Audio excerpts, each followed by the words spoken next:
Tonight, we'll take you to visit a city that is normally only seen by Muslim pilgrims to Mecca. We'll be visiting the port city of Jeddah in Saudi Arabia.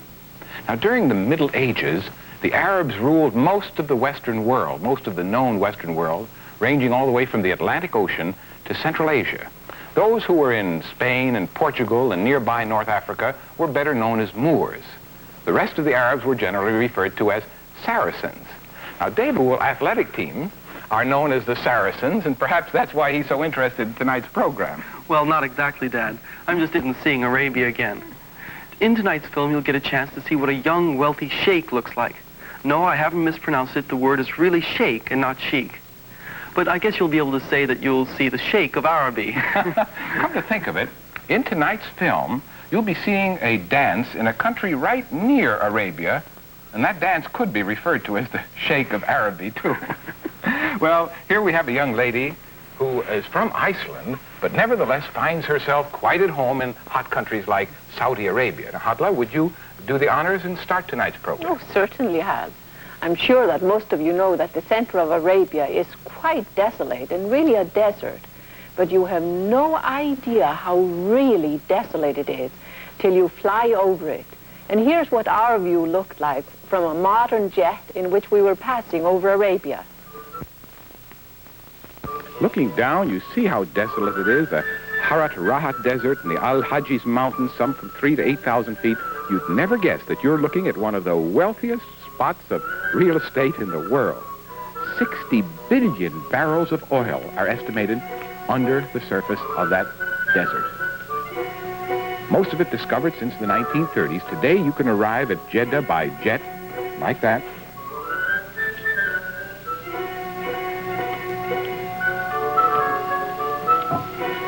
In the harbor, we saw all sorts of vessels, ranging from tiny sailboats to small motor ships, and up to larger steamships. These are all used during the pilgrimage season to bring devout Muslims to Jeddah as the entry port to Holy Mecca. In a single month, over 250,000 pilgrims will come here from all over the world to fulfill one of the vows of their religion. The Saudi Arabian government Ministry of Pilgrimage has taken steps to make things better for the pilgrims by erecting a series of big barracks rest homes for them. Now, formerly, they used to come in at this entrance. You notice it's all been bricked up, because no longer do people come there by this old-fashioned way. That modern apartment house gives you an idea of what's been done just across the street from the entrance. Here is an example of what the government's Ministry of Pilgrimages has done.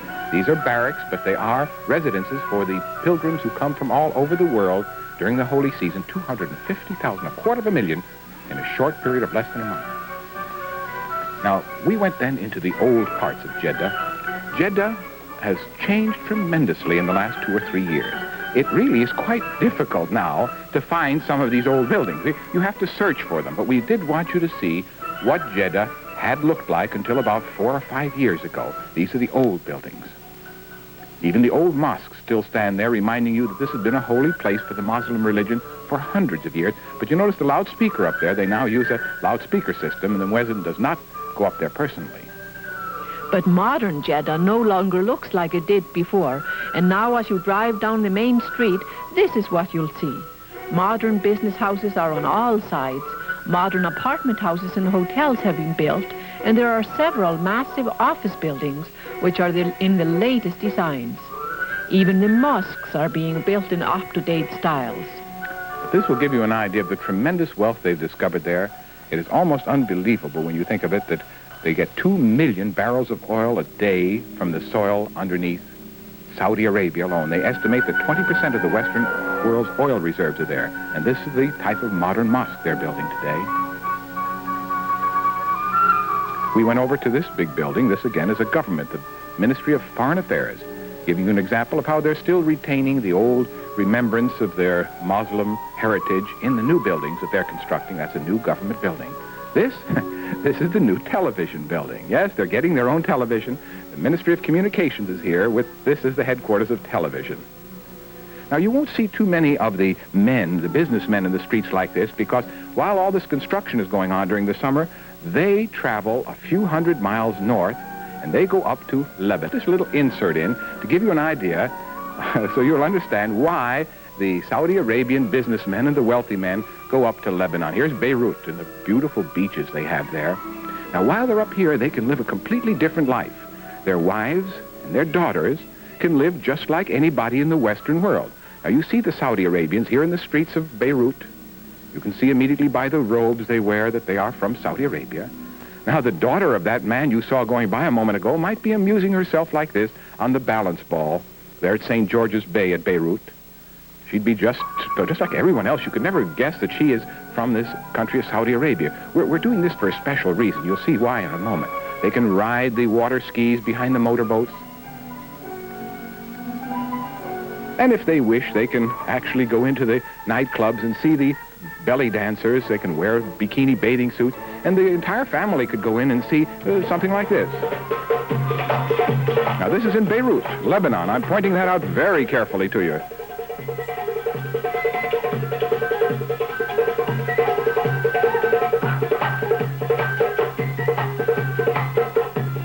We've shown you these scenes of what the Arabian daughters and wives can see and do in Lebanon only because when they return to their own country, they must strictly to local custom and wear the traditionally black robes of purdah any time they go out of their homes.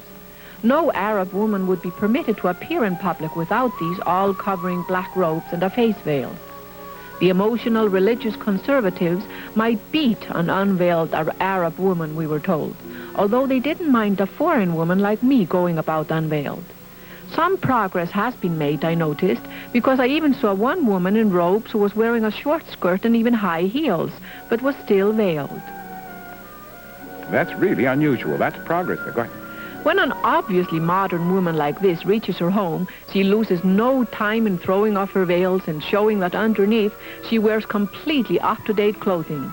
No doubt as she tends her flower garden, she hopes that by the time her daughter grows up, this old system of being required to wear veils in public will have died out. But it hasn't died out now, and she must still wear veils if she goes out into public or if she's really endangering herself. So this is the old Saudi Arabia and the new. We were told in no unmistakable terms that we would never be permitted to enter the holy city of Mecca, since only Muslims are allowed to enter. But we decided to drive out that way anyway to see how far we would get before we were halted. The road heading for Mecca from Jeddah was built not many years ago. It's a good road built by Egyptian engineers. Now, the trip is 45 miles. If you could make it to Mecca, it would only be 45 miles. The Muslims who go there can do this. This is how good the road is across the desert. Here we reached a sign which warned us we could go no farther. Our guide assured us that we might even be arrested if we tried to drive up the outskirts of Mecca. And the sign clearly stated, whoops, it said Inception after 300 meters. But it also said prohibited for non-Muslims, and that was us. I had been hoping we could get closer to Mecca before we were stopped. Well, you can see how few American or English-speaking people go by there if that word stop for inspection was even spelled wrong. Now, we were sort of stopped here, and I said, is it possible to go cross-country? Can we see anything out there? And our guide really didn't know. We had never been in this direction. We stopped this gentleman here, stopped him in his truck, and asked him whether it would be possible to go down that road he was coming. He had come with some water from a little road that he said was possible. He said we could go all the way to Wadi Fatima, and off we went, and there we are. Here we'd like to point out that we are traveling in the best of comfort in a modern car with air conditioning, no less. When we have taken difficult trips, like the one into the mountains of Ethiopia, for example, we've shown you the hardships. But when we have comforts like this, we aren't afraid to show you this too. The outside temperature was about 120 degrees at this time, but we were in paradise inside the car. Well, we were glad we didn't have to ride a donkey out this way. But anyway, we were taking a chance to see if we could get to Wadi Fatima. Out here in the desert, we came across a tremendous fortress. Well, it was a big, round fortress, as you can see. It had been destroyed in some battles, and many, many years of battles they've had here. And not too far from this tower, this turret, we saw what seemed to be a smaller, lower fortress, but also it seemed to be quite substantial. I wanted to inspect the remains of this fortress, so I entered and could see that it had been built for defense against attack. There's always been a great deal of inter-tribal warfare in this area, at least until the Saud family started to unite the country. By the way, the name Saudi Arabia comes from the name of the ruling family, the Saud family. You saw that they had a little mosque inside there, too, a little private mosque, so in case of attack, they could continue their prayers and they wouldn't have to leave or be able to continue in spite of attack. And this is the way they protected themselves on the top. Now, this just stood out by itself in the middle of the desert there on our way to Wadi Fatima, and we continued then, making a little turn to the right there. Wadi Fatima, Wadi means an oasis. And here they told us for years they had grown all sorts of crops. We found much to everyone's dismay, because the gentleman with us was dismayed too. He said, why, the oasis is disappearing. And he knew immediately what had happened. They had started to drill many wells in Jeddah for the number of pilgrims who were coming there, and the water was now disappearing, going to Jeddah instead of here. There's still enough water, however, at the Wadi Fatima to grow some crops, and I got out of that comfortable car to see what was being produced. This turned out to be okra, which some of you know as gumbo, a vegetable product. It's a member of the mallow family, which includes cotton, strangely enough. Nearby, we were shown a strange large pod by the Arabian man who was accompanying us, and while I cannot vouch for the factualness of what he told us, he said that this is a variation of the okra plant, which is called the velvet wheat. It yields a product called China jute, and its interior seemed to be like the body of a small bird, almost as if it had feathers. You could almost imagine those as feathers, but that's the inside of that plant he was showing us. Now, this is all they're able to grow at Wadi Fatima now. The date trees have started to deteriorate. There's not really enough water. And we headed across the desert. Suddenly, we thought we were seeing a mirage. It didn't seem real, because way off there, oh, it can't be, a modern, up-to-date, strikingly modern house in the middle of the desert. Well, somebody likes his privacy, and somebody built this house way out in the middle of the desert, surrounded by nothing. Although a few miles farther on, we came to some thatched hut villages. So some of the nomads who live here do live in the desert in thatched huts like this, but whoever built that fancy house just likes to be out away from it all. We finally came to a small village out here in the desert. We're off the regular road here. We're just driving practically cross-country. And we stopped at a little village because it was near these thatched huts, but much more substantial. There was a mosque and a school combined, beautiful in color. And this is what the village itself looked like. You can see there are 2 or 3 story houses, high houses, but built of mud and clay. This man, we learned, was a young, wealthy sheikh. He wears the traditional black, filmy outer garment called an abba, and the band-like headdress which holds his head covering in place. You can see it better when he turns around. His headdress protects the back of his neck against the rays of the sun. Since he is wealthy, he has tie cords of gold braid to keep the ends of his robe together. And the collar of his garment is gold embroidered. That shows he's quite well-to-do. Wears it over a very simple white shirt underneath. After we had filmed him as much as we wanted, he waved goodbye and off he went. Now here, we found a group of men. They're not wearing the special bands around the heads. They're less wealthy, shall we say, but it gave us a chance to see the faces of these people of Saudi Arabia. And it's interesting, it was interesting to us as we looked over these faces to realize that these are the people whose ancestors were great, learned people in the Middle Ages. For 400 years, literature, philosophy, medicine, mathematics, and science were all developed by the Arabs in the Middle Ages. Many of our words, alkali, alcohol, algebra, are derived from Arabic sources. And we'll stop here with this barber. For just a moment, we'll continue our trip.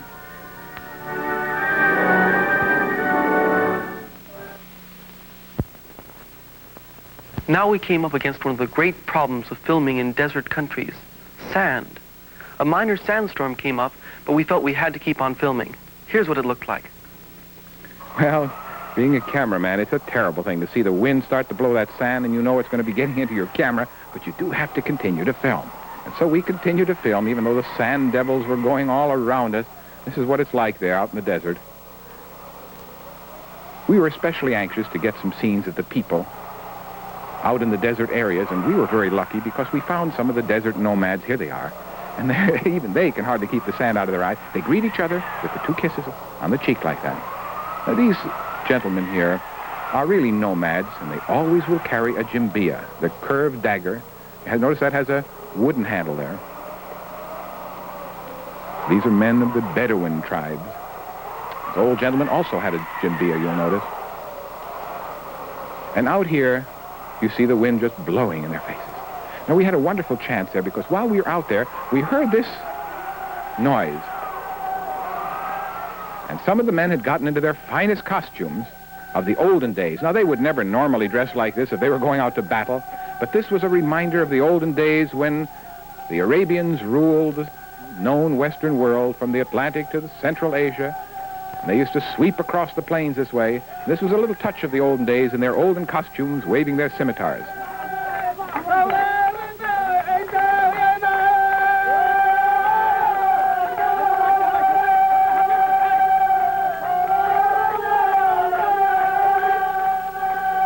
They would have been happy to continue for hours, but we wanted to get on, so we thanked them and said goodbye, then walked over to where the camels had been gathered together for the night. There must have been 100 of them, and as we started to take some close-ups, we saw some camels energetically chewing their evening meal, and I do mean energetically. I'm sure we looked just as funny to that camel as it did to us, because as we watched, it certainly whispered to its friend, "Aren't they the silliest humans you've ever seen?" Yes, Mabel, I sure think so. Have you ever noticed how some people who chew gum violently without realizing it? Does this remind you of them? Well, some of you who chew gum this way will never do it again once you see how you possibly look. But this is how camels chew their meals. There you go, on one side and then the other. Well, we enjoyed watching the camels, but had to get back. We're back on the good road again, heading back towards Jeddah, going past little villages and always a mosque. This, of course, is a Muslim country, almost 99.9%. But here is the city of Jeddah ahead of us. It's amazing as you enter on this modern road with those modern lights. You see that the old buildings are starting to be torn now. These are still old buildings, and the modern ones are going up. In fact, if you want to do shopping in Jeddah, you can go today in one of these little minibuses. If you don't have a car, these are the usual forms of buses.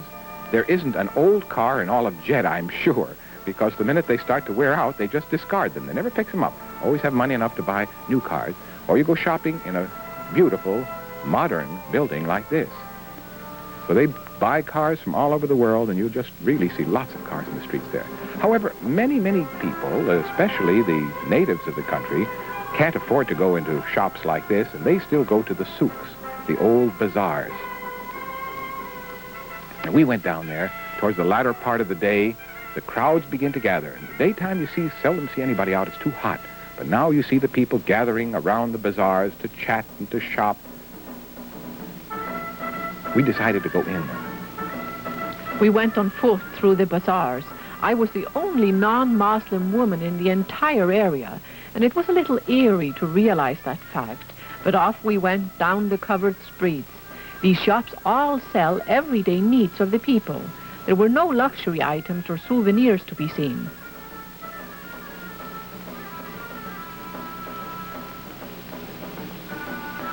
We stopped here to find out what was being sold here and learned that it was a sort of sweet, something like rock candy, we were told. We just looked, didn't sample it. Each time we stopped, we were surrounded by men and boys who see very few foreigners in their lives. We then did something I'm sure few foreigners do. We stayed in the bazaars until nightfall in order to be able to see what they looked like at night. The flickering bluish light from many of the shops comes from the neon lights they use. Everything now looked much more mysterious than it did in the daylight, although, frankly, the shops were selling items as unmysterious as painted wooden chests for household storage and even bedding for the home.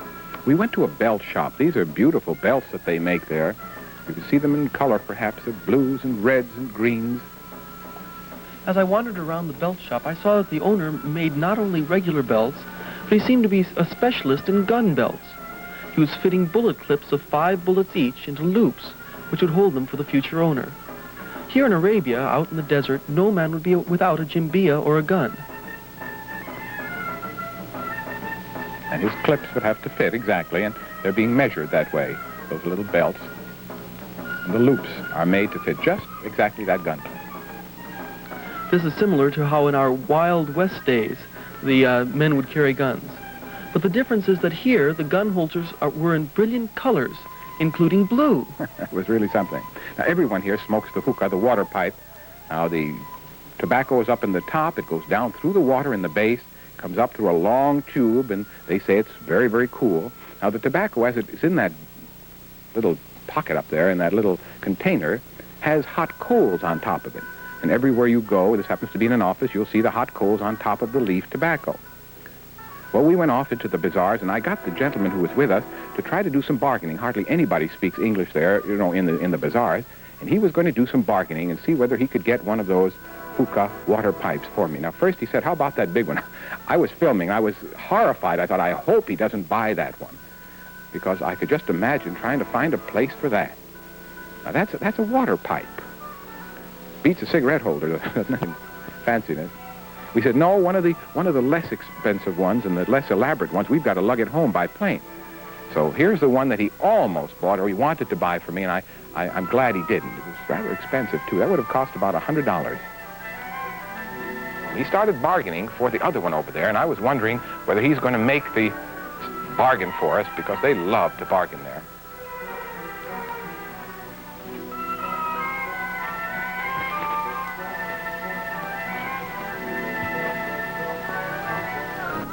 I've kept this hookah pipe, which we got in Saudi Arabia, around the house because I've always thought it might be handy to have this around. If one of our guests tells us that his doctor has told him to stay away from tobacco, he could always use this and say, well, doctor, I stayed away as far as I could. I got this far away.